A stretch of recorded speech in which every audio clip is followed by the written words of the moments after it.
एक व्यक्ति हमसे कह रहा था कि महाराज जी, हमने 50 भागवत सुन ली और गांव में जब कथा होती है, जहां कथा होती है, जिसकी कथा होती है, हम दौड़ करके कथा सुनने पहुंच जाते हैं। लेकिन पता नहीं क्यों महाराज जी, 50 भागवत सुनने के बाद भी मन में शांति नहीं आई है। मन अशांत है, बेचैन है, मन उदास है, मन हतप्रभ है, शांति नहीं है जीवन में, मन में शांति नहीं है। तो मैंने उनको कहा कि भैया लाला, प्यारे भागवत को बदनाम न कर, भागवत की कथा को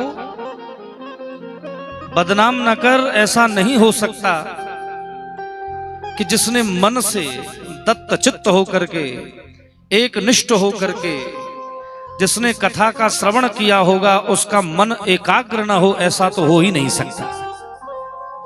क्यों बदनाम करते हो कथा को? 50 भागवत सुनने के बाद भी यदि मन एकाग्र नहीं हो पाया है, मन में यदि शांति और आत्म शांति का आपको अनुभव नहीं हो पाया है, तो कह दूं और कह के आगे बढ़ूंगा। जरा अपने हृदय को टटोलना चाहिए कि निश्चित ही हमारे हृदय में किसी के प्रति ईर्ष्या की भावना है। जरा टटोलिए। और हृदय में जब तक ईर्ष्या रहेगी तब तक कथा पल्ले नहीं पड़ेगी। जिसके मन में द्वेष है, जिसके मन में ईर्ष्या है, वो क्या कथा सुनेगा? याद रखिए, भागवत में वर्णन है, निर्मत्सराणाम सताम, जिसका जीवन ईर्ष्या रहित है, जिसके जीवन में ईर्ष्या नहीं है, द्वेष नहीं है, ऐसा व्यक्ति जब भागवत की कथा में आकर के बैठता है तो कथा के माध्यम से मेरे बांके बिहारी लाल ही उसके हृदय में आकर के विराजित हो जाते हैं। क्यों? क्योंकि द्वेष नहीं है, ईर्ष्या नहीं है, जलन नहीं है। आज मेरी प्यारी बहनें, माताएं, मेरे भैया, मेरे सब बुजुर्ग कथा सुन रहे हैं। मैं हाथ जोड़ के प्रार्थना करके आगे बढ़ूं। एक संकल्प ले लीजिए। आज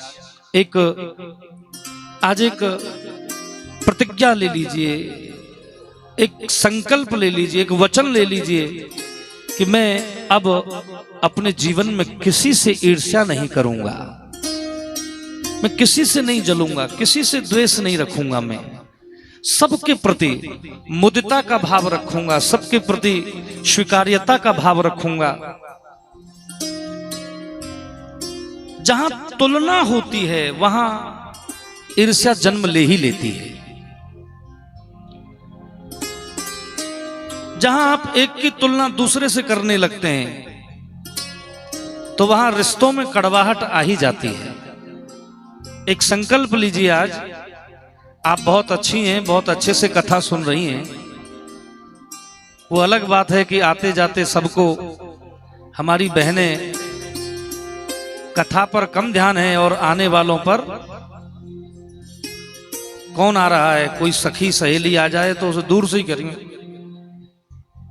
यहां खाली जगह है। आप ये भूल जा रही हैं कि व्यास जी सिर्फ आपको ही देख रहे हैं। हम तो सिर्फ आपको ही देख रहे हैं। ऊंचे बैठे हैं तो तुमसे ऊंचे बैठे हैं ना, तो जो आ रहा है उसे शांति से आने दो। यहां रिश्तेदारियां नहीं निभाई जाती। कथा के पंडाल में व्यवहार नहीं निभाया जाता। ये व्यवहार निभाने की जगह नहीं है, ये तो परमार्थ की जगह है। यहां कोई आए चुपचाप, जहां जगह मिले बैठे। आगे ही बैठना है ऐसी जिद नहीं होनी चाहिए। जहां जगह मिले, पीछे जगह मिले, चुपचाप पीछे बैठो। तो मैं क्या कह रहा था? मैं ये कह रहा था कि मुदिता का भाव, जहां तुलना का भाव होगा वहां कड़वाहट आएगी, वहां रिश्ते खराब होंगे ही। प्यारी माताओं, अपने घर में कभी तुलना नहीं करनी चाहिए। एक की तुलना दूसरे से करोगे। घर में 2 पुत्र हैं, कई माता पिताओं को हमने देखा है, क्षमा करिए मेरी बात अगर बुरी लग जाए तो मेरी बात मुझे दे जाना। लेकिन मैं ये कहूंगा कि कितने ही माता पिता मैंने ऐसे भी देखे हैं जो अपने ही दो, अगर घर में दो पुत्र हैं तो दोनों की तुलना कर रहे हैं आपस में। भाई देखो हमारा बड़ा बेटा, देखो महाराज जी हमारा बड़ा बेटा देखो खूब पढ़ता है, बड़े बेटे जैसा तो महाराज जी बेटा भगवान सबको दे। महाराज जी बड़ा बेटा तो हमारा, अब क्या बताएं, है इतना उत्कृष्ट है, बड़ा बेटा हमारा देखो ऐसा है, इसने आज तक कभी शिकायत नहीं लाया, बड़ा बेटा बड़ा हमारा और इतना उत्कृष्ट है।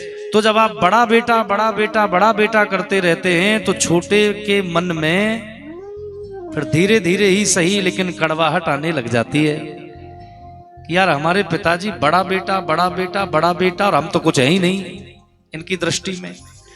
तो मैं ये कहना चाहता हूं, तुलना का भाव नहीं होना चाहिए, परिवार में पारस्परिक सामंजस्य होना चाहिए, तुलना नहीं होनी चाहिए। क्योंकि जहां हम तुलना करने लगते हैं एक की दूसरे से, वहीं रिश्तों में कड़वाहट आने लगती है, वहीं फिर रिश्ते बहकने लगते हैं।